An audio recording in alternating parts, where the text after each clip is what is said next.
Hello, hello, and welcome back to my channel. I am Christy Vann with VANNtastic Finances, and on this channel, we talk about a little bit of everything financial, but today we are going to be talking with Brent Carlson, who owns Corporate Capital, and he takes care of my clients that need anything to do with trust, set up, the LLCs, taxes. I mean, we're coming into tax season here, and the Lord knows that is not my favorite time of the year. But I want to welcome Brent Carlson. Hello, how are you? Thank you for joining us today. I'm doing well. Thank you for having me, Christy. I really appreciate it. And you're right. This is a really good time of year to have this topic. It's not everyone's favorite topic of conversation, but it's a super important one for sure. Absolutely. And you know, I have people write me a lot and they'll say, do you know anybody that can help me set up an LLC? Or do you know anyone that can help me with a trust? And you know, I've talked to you several times that I had no idea what a trust was at that time. And you have helped me to understand that so much. And because you've been working with some of my clients, I know that you guys are running a great establishment there where you're really helping people get the answers they need about the trust. The hmm taxes, the LLC setups, that was totally new to me as well. But I kind of just want to, let the people know today what you hmm do and that you Okay. are available to help. You have a team that can help people get these answers and help them set up whatever they need to take care of. So let's just start there. Let's just talk about what you and your company does. Well, I really appreciate that opportunity, Christy. And I know that over the years of our relationship, you've talked about your clients and what they do and how often this comes up. And it just made sense to take this opportunity, share with your audience because they're doing so well. We do a lot of tax returns for the different groups that you are a part of, and we see that this program work. We see the velocity banking, we see the infinite banking, but how are people structured? Are they in the best position possible, for their portfolio, whether they're using it for private lending or what their real estate.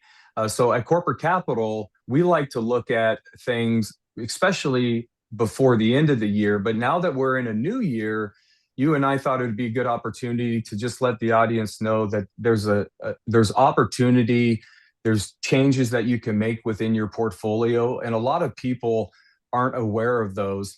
A lot of our clients, like I talked to someone yesterday, they're making nearly $1 million in real estate income in California, and they are operating as a single member or as a sole proprietorship, Christy.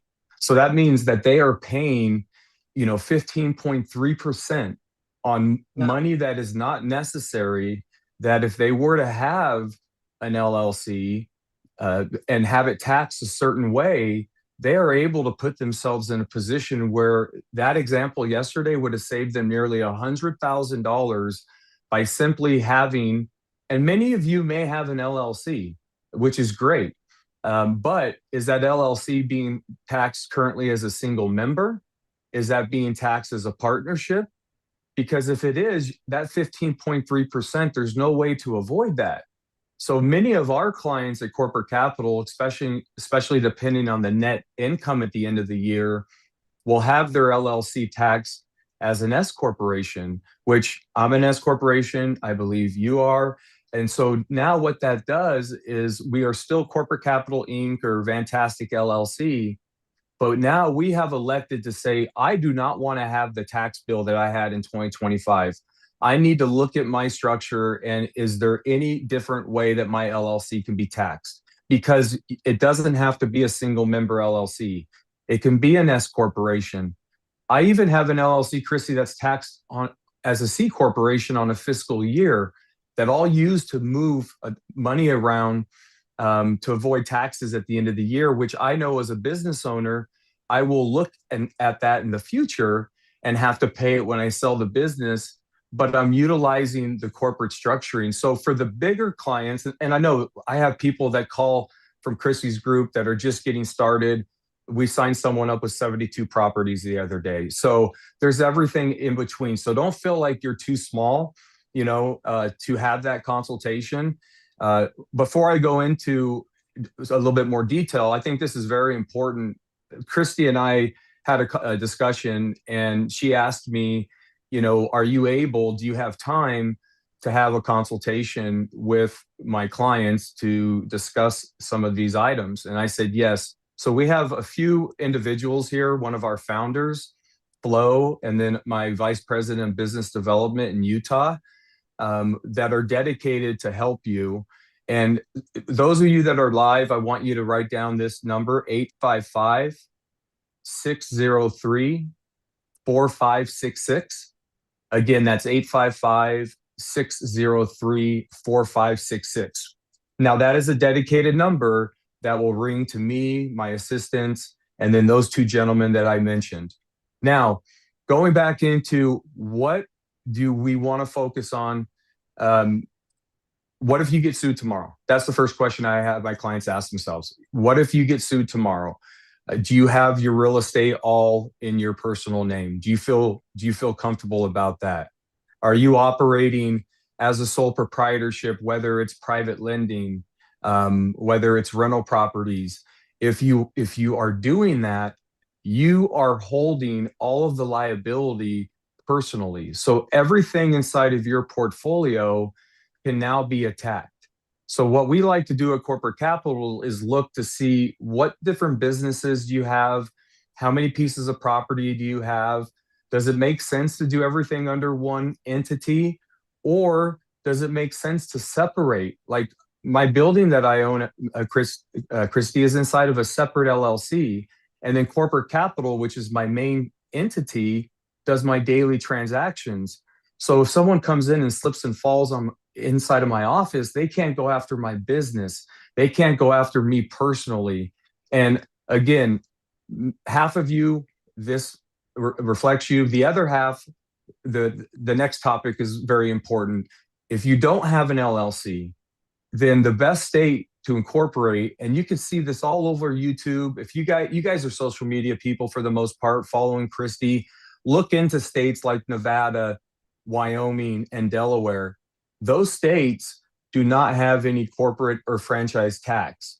So we're free to choose any state that we wish to incorporate. So if you thought about setting up an LLC, there's no time like the beginning of the year to start getting everything in order, get the bank account set up, have your revenue start going there, take advantage of the actual protection and deductions of an LLC. But more importantly now, because we set you up in Wyoming does not allow the corporate veil to be pierced. So what does that mean? That means if your business ever gets sued, or any of these investments that you're taking this extra income that you're creating, and someone sues you, they can go after your personal residence. They can go after any asset that is in your name.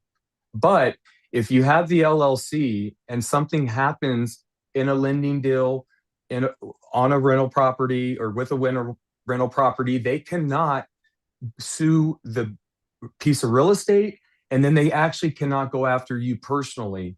So again, for those of you that have real estate, it's worth looking at, okay, is everything in my name? Is my umbrella policy enough? And a lot of people feel that their umbrella policy is enough. And I tell people at a minimum, we need to make sure that we have that.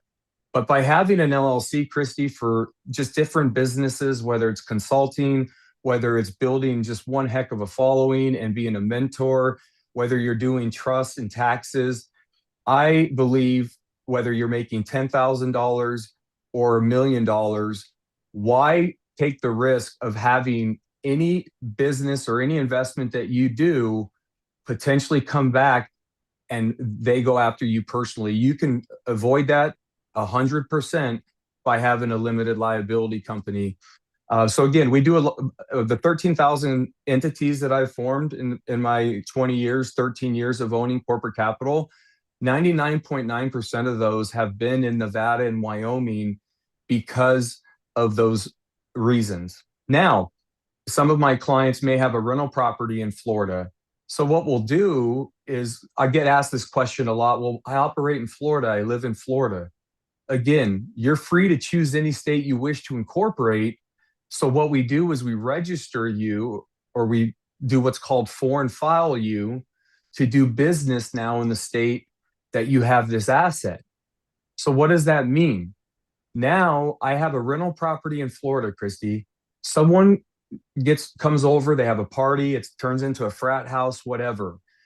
If anything happens on that property, the fact that it's inside of a Wyoming LLC or any LLC for the most part, now they can only go after that entity and not after us as entrepreneurs. And so if you have those assets, I just wanted people to look in the mirror and say, okay, is it time to start separating that portfolio or not? Now, when it comes to the taxes, we have found, especially a lot very early in the conversations this year, that a lot of CPAs and accounting firms are just not familiar with the different deductions that you can take advantage of. And there are so many things as business owners, as investors, that we are able to do. There are things that some of these people that are listening right now that are clients of mine, they've been doing for years and years, where they may have children. And if you have children and if you have a business and if you've never paid your children, you need to have a conversation with the team or someone to find out why. Because most of our clients that have entities that have revenue that they're trying to deplete because they want to pay as little in taxes, like all of us, did you look at, do you have kids? Do you have grandkids? Did you actually know that you can incorporate them? And this year, Christy, they bumped it from $15,750 last year to $16,000. So now, again, I love to use these examples, especially in live, because I don't care. I'm an open book. I have 3 kids that are under 18 that I'm doing this with. So that is $48,000 for the Carlson family that I've taken from corporate capital, put into my family management company. And that $48,000, I can do whatever I want with it. And the best part about it is my kids don't have to file a return because they stayed under that threshold. And then at the same time, I can use that money however I want. So I know some of you are frustrated with your recent discovery, or maybe what you think estimated tax is going to be this year, but did you do any of that? Quickly focusing on taxes, I've mentioned this before, but now that we're live, the Augusta rule. The Augusta rule is a really great opportunity for those of you who have businesses. And if you don't have a business, if you have a reason to create one, then we can still take advantage of some of these deductions. So the Augusta rule, just to touch on briefly, it started in Augusta, Georgia, Christy. These really rich people were going to this tournament, the Masters. Everyone knows the Masters for the most part. They were spending $50, $60, $100,000. They were writing it all off. So the IRS said, okay, we'll compromise. 14 times a year, you can have a meeting at your home. So instead of going to Del Frisco's or the Empire State Building or Holiday Inn, what we've done as a company is we've called and gotten all the comps across the country. So on average, about $2,000 per meeting, where now your clients, myself, I've been doing it 8 years, can have these meetings 14 times at your home. And then every time you do it, you can compensate yourself. So again, if you are looking at a tax bill, some of this is too late to implement for last year. But like Christy said at the beginning of the call, maybe it is time to start looking at that and planning. So we don't like to talk to our clients in January or February for 2025. Any new client that we bring on board, we try to bring on board as early as possible. And the reason we do that, Christy, is we don't charge by the hour. So we just offer a flat rate for clients to say, hey, if you have an LLC or if you just have a personal return, here's the flat rate I've charged for 13 years. But with that, we don't want to just plug in numbers and then spin them a return. It's like a gym membership. For many years, I didn't go to the gym. Now I'm going and utilizing my membership. We have clients that call once a month, at least quarterly, to go over their numbers and say, hey, I'm projecting this amount. What do you think? And even though we don't do their books and accounting, we still will take the time as a tax client of ours to say, you should probably make an estimated tax payment of X amount of dollars. So we help our clients with the structuring. We help them with the tax selection and the guidance. And then for those of you, and I know there's a few of you that are just tired of doing your own bookkeeping, one thing that we came up with 13 years ago was to be a full service incorporating firm. And that's why Christy really liked this opportunity. So we're able to do the bookkeeping, if you need bookkeeping, if you need accounting. So if there's any guidance that you need, or you're just frustrated, or you don't know how to do it, that is something we can also help you with, possibly teach you how to do. Because as business owners, investors, we're responsible for our own financials. But when we do those properly and we take advantage of some of those things that I just mentioned, those financials and that check you write to the IRS, if you write one at all, you should feel really good about yourself, as opposed to, I can't believe I'm making this payment. When I write my check, Christy, in April, March, when I file, I know that I did everything that I possibly could to reduce that. So for those of you that are looking at writing a significant check, look to see, can I incorporate, can I set up an LLC for what I'm doing with Christy or anyone else to help create losses to maybe offset some of the income that you have. But LLCs, I have several clients that it's kind of more of a side business. Now they're trying, but a lot of times it will create losses.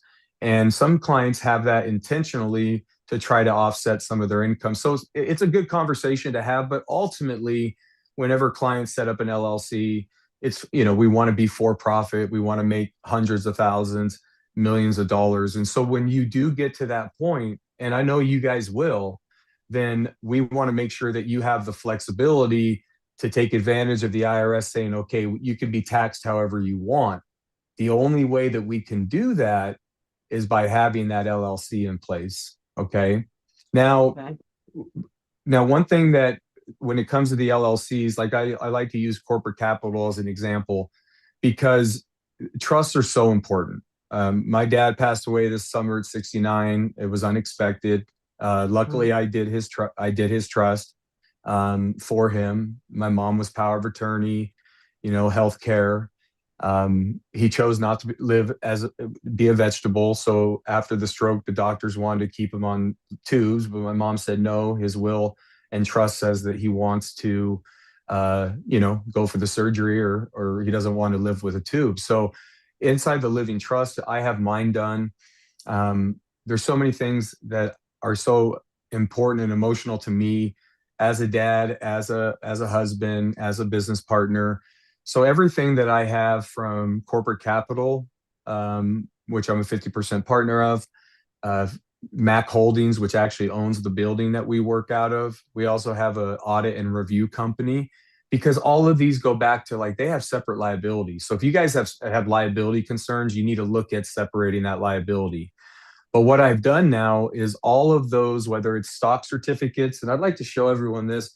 So we put together a corporate record book for our clients. If you guys have a corporation or an LLC, you guys should have a record book that has the seal, has all the operating agreement. And then these stock certificates right here, these green ones, this is where you issue. Now, inside of mine, it's issued to the For My Boys Living Trust. So I have a For My Boys Living Trust. I also have an asset protection trust, MJ23, which is a separate conversation. But all of your companies, anything that you guys have in your name, let me go over some of those. Your bank accounts, your vehicles don't necessarily need to be in the trust, because that's a dangerous asset. Just keep that listed of who you want to receive it. But your business interest, your home, many of you, and even if you have different things going on with your home, it's a revocable living trust. So you're able to put that property into that trust regardless of what's going on. And now if something happens to you and you have a spouse, it automatically would go to them without probate. And every state is different. But more importantly, the living trust typically kicks in when both of the parents or the single parent is deceased. So inside of the trust, there's so many things that you can do. Inside of mine, I have three boys that are under 18. So I had the opportunity to put, okay, who do I want the legal guardian to be? It was going to be my mom and dad, but when dad passed away, it's still mom. Then after that, it's my brother-in-law, my wife's brother. I have provisions in there that the kids will only receive so much income each year because of where I'm at financially. I don't want them, like I have a 10-year-old. If I pass away in 8 years, I don't want him to have access in Las Vegas, you know, to that type of money. So there's so many things that you can control in your trust. And then the best part about it now is you have your health care. So now what are those wishes? Who is going to be your power of attorney? And then more importantly, your will. Now, let's talk about the will because there's a lot of misconception. And I hate when attorneys advertise this. A lot of people advertise, come set up a will for $99, $499. The problem with a will, and this is all over, you know, you can call any attorney, you can Google it, a will go through probate. So I don't Yeah. know why they do that. You know what, Christy, I do know why they do that. Because now when the family passes away, like when my cousin's parents died 2 years ago in Nevada, they only owned a house. They didn't have any businesses. They didn't have any bank accounts. He called 23 law firms and it was a $10,000 retainer he paid to try to save one house that they still foreclosed on. If his Wow. parents would have had a trust that he grew up in this house from the 80s, there was 180,000 in equity. They could have put that into the trust. So now on public record, instead of saying Christy VANN or Brent Carlson, it's going to say for my boys living trust. So now those assets automatically go to our loved ones and they avoid probate. But if you only have a will, and some of you listening do, because I talk to you every day, you have to have a living trust, which has the power of attorney, health care, and then it has that last will and testament. And then what's beautiful is some of you are probably thinking, I'm young, I don't need one. I'm young, I have one. I lost a client last year at 29 years old. I don't have that crystal ball, but I can help people be proactive. And here's why. The trust is something, once you have it done and your beneficiaries lined out for the most part, we just make sure the assets get into it. You don't have to update this sucker every year or 10 years from now, unless you disinherit a beneficiary or you make a significant change. The main thing is now we have this trust.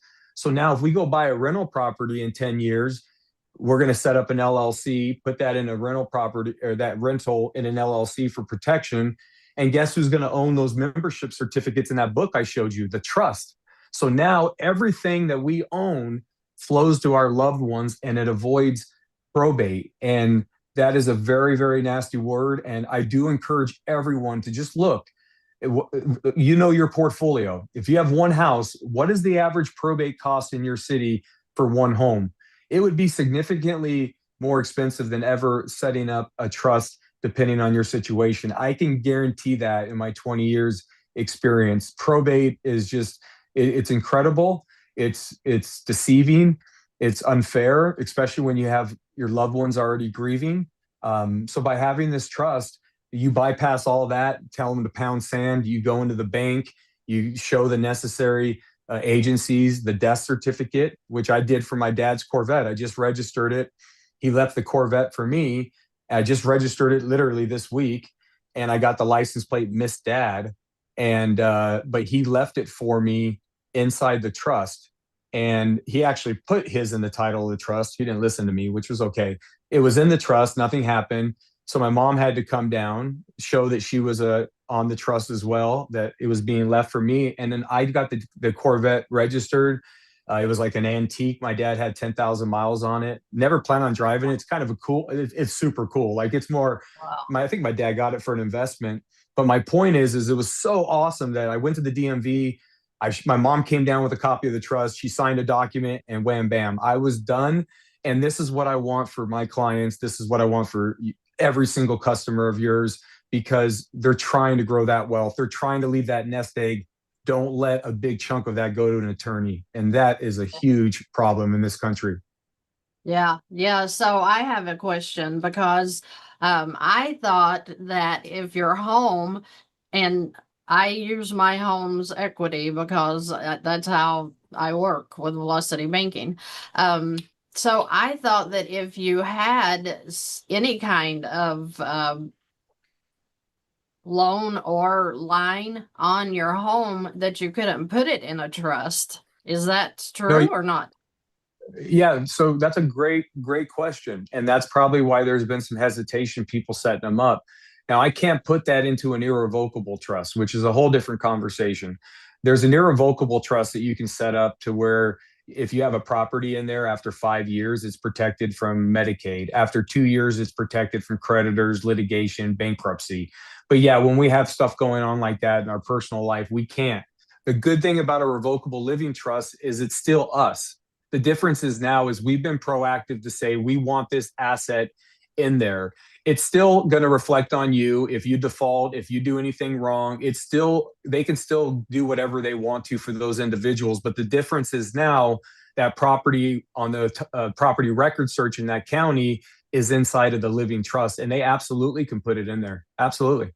Okay, well, I will be reaching out to you for that because Yeah, I've because thought of that. I've you thought always of the thought that. probate. Yeah. Well, I thought too, because my dad, he We, passed away and his yeah. will went through probate. It was so ridiculous. It was so ridiculous how that worked. And I want to avoid that for my family. My home is in my name, right? So Yeah. it's like, even with my spouse, I've wondered, okay, where's the home going to go? Well, just like you said, and I learned something every day. I've been doing this since 2005 after I graduated from BYU. That's actually my jersey back there.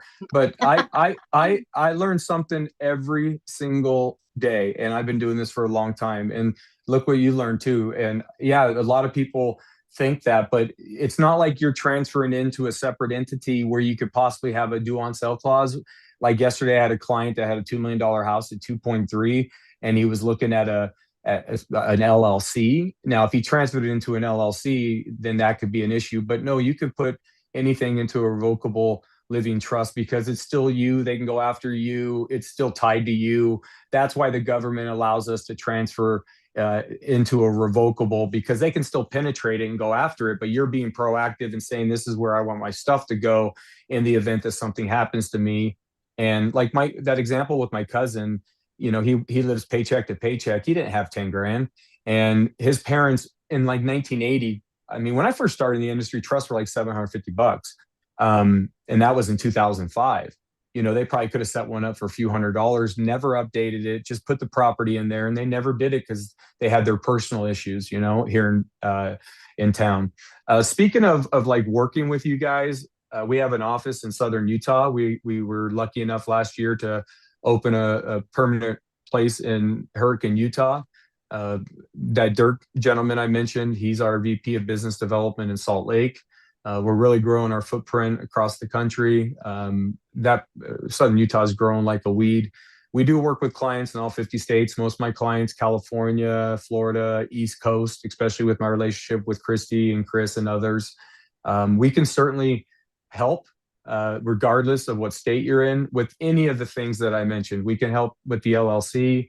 We're a registered agent in all 50 states, so we can form the entity. We can be a registered agent to make sure you're in compliance, make sure that record book is filled out. We can help with, the accounting. We can do taxes. We literally have a client in all 50 states, some international. And then as far as the trust, this is very important because some people will think, well, I'm going to go to my local, or I'll get a call sometimes. Hey, I moved from New York to Florida. I don't take their money, and here's why. A trust doesn't have to be updated because the very first sentence basically says this trust was created in this state, but it's recognized in all 48 others because people move. So Mhm. I don't need people to worry about that. Once it's done, it's done. You can end up retiring in Florida, move out to, Southern Utah, like a lot of Californians. But I just wanted to bring that to your audience's attention as well. Okay. So, with my own, for example, I will reach out to you about that because I wasn't even aware that you could do that. So, guys, if you're watching and we do use our equity, I use mine every single day because of the way I'm doing transfers back and forth to whatever. Um, You can obviously put your home in a trust that doesn't protect it from getting like taken, I guess, if you get sued, but it does decide where it's going to go and not have to go through probate. And that's so important. I mean, I can't tell you how many people I personally know that they literally had to wait for probate before they could even get, the checking account. I don't know what you can do about that, but like if they've got money in their checking account, it literally has to sit there until probate tells them, that they can touch it. I'm so glad you brought that up. I have two clients, Paulina and Glenda, won't give last names.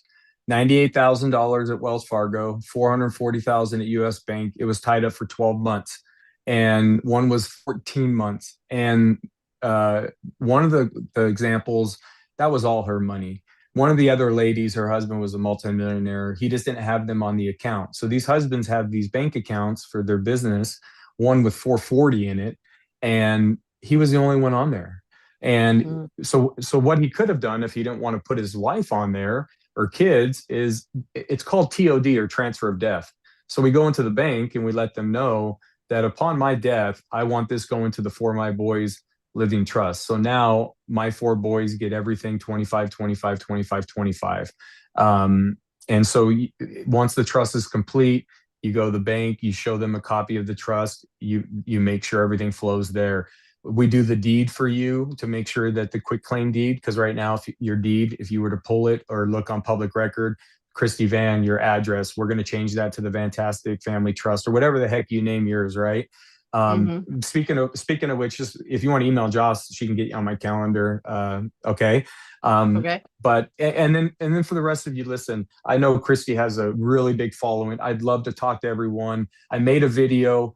We'll be blasting out, and it does encourage you to reach out. I do have two assistants. I know that she has a huge following. So Dirk and Flo are just amazing at what they do. It will just be like speaking with me. If you're adamant about getting on my calendar, just let Taylor and Jocelyn know, and we'll get you guys booked. But feel comfortable, and as you're speaking with me, with Flo and Dirk, and if we're a good fit, I'd love to work with you. But more than anything, if you're just looking for a little education and have some questions, feel free to call that 855-603-4566. And then I also know Christy will be sending you guys something as well. Regardless of how we connect, I just really appreciate this opportunity, Christy. 20 years in this industry, I'll tell you, one of the things I am most passionate about is the revocable living trust. I lost a client last year at 29 years old in a motorcycle accident. And I've used this example before, but he had a really damaging relationship with his father, and they fought, they hated each other. Long story short, he didn't have a trust. He was 29. So the judge gave the daughter to the grandpa because he was retired. He lived here in Vegas. The judge didn't know. There was no one there to, argue on Corinthian's behalf because he didn't have any family or friends. It was those two. But so again, if you want to be in control, and most of us want to be in control if we're doing this stuff, right? If we're on this video, if I'm speaking to you, we want to be in control. We want to grow. I just encourage people to be proactive and not reactive while you still have a sound mind. Again, you can make changes. So if you want to make changes, great. But at least we know, like in your situation too, at least we know that it's done. So. Right. Okay, so you have a question here. Everybody's thanking you, by the way, for showing up here today. Of yes, course. first let's repeat the phone number. Okay, 855-603-4566. That is a dedicated number. I have about 15 of them, and that's dedicated. So every time it calls, it just says the lovely Christy Vann. So we want to make sure that we know where they're coming from, and we'll take, like I said, there's a dedicated ring group for you guys. As the CEO and owner, I have a couple more of these today. I have a couple of my own appointments, but if it needs to wait 24, 48 hours, if it's a little bit more urgent, I'm very confident that you'll enjoy the conversation with those gentlemen. But yeah, 855-603-4566. And what was the question? Or was it the phone The number?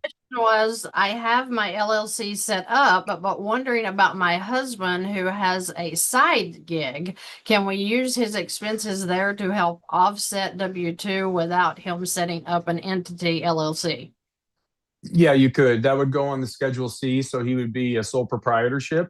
So that's a great question, because whether you're a single member LLC or your Christy VANN as a sole proprietorship, it's going to go get filed on your Schedule C. So any income and expenses, and in his situation, and your accountant should get you like a tax planner and show you different things that you should consider or that you can write off in your business.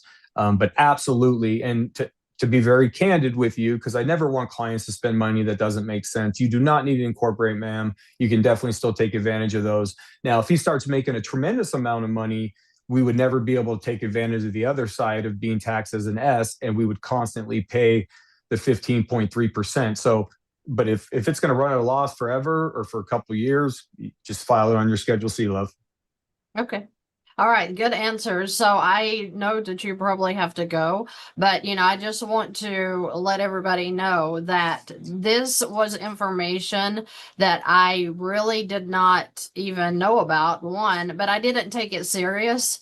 And I'm taking it more serious now. And I know that, I have more things to consider now than I've had in the past. But it is so super important that you at least think about what Brent's talked about here today.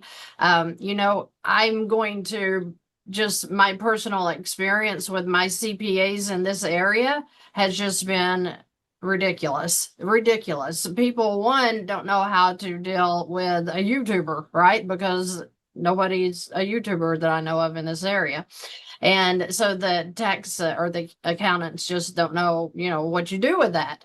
So if you guys are in a situation to where you have a CPA or whatever, and you feel like you're not getting the answers that you need from that CPA alone, and we're coming up on tax season, that's what I love about Brent and his company is they will answer those questions for you. They'll help you get your taxes filed. I mean, your returns filed. So we're really dealing with somebody here that can not only help you with setting up the trust and the LLC, but you're talking about somebody that can answer your tax questions and take care of that side too. I mean, Brent, do you have like a package thing that you guys do when somebody Well, comes to you for everything?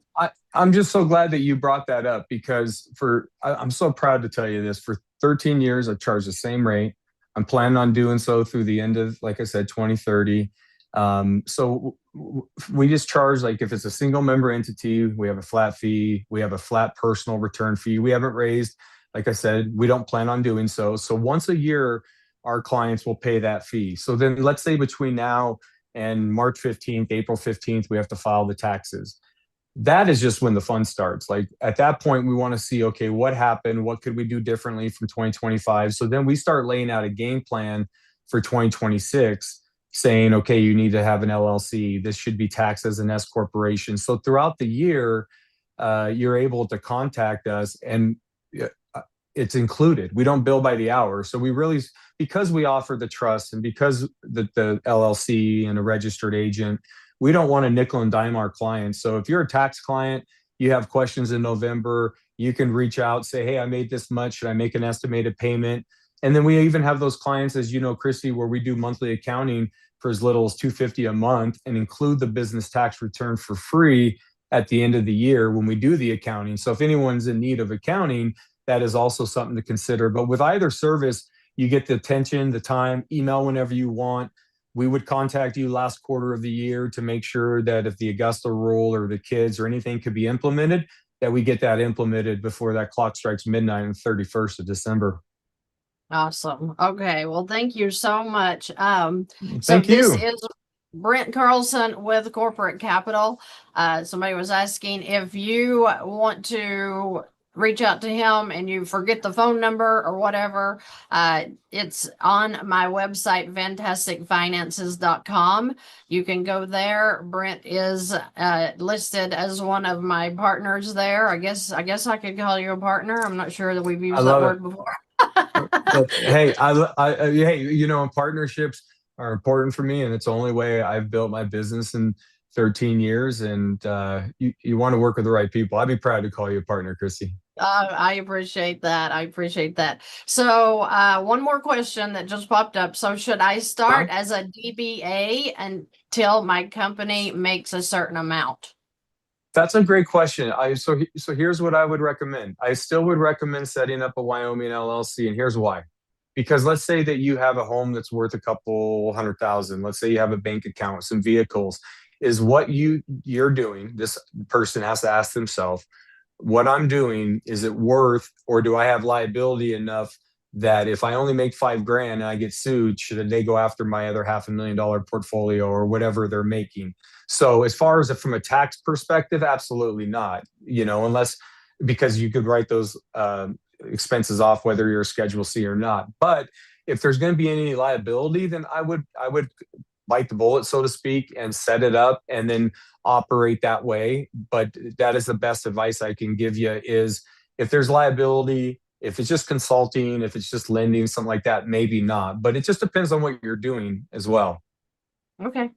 All righty. Well, I'm going to let you run about your day and sign off, Thank guys. you. I'm going to be coming back on here in a minute and talking to you about a client that I had yesterday. So stay tuned. I'll be back. But Brent, thank you so much for coming in today. And I look forward to working with you in the future. I look forward to working with you, and I can't wait to see you in Myrtle Beach. And I hope I all of you know. watch. I hope all of you watch and come, because it's going to be a heck of a time. So thank you Yeah. very much.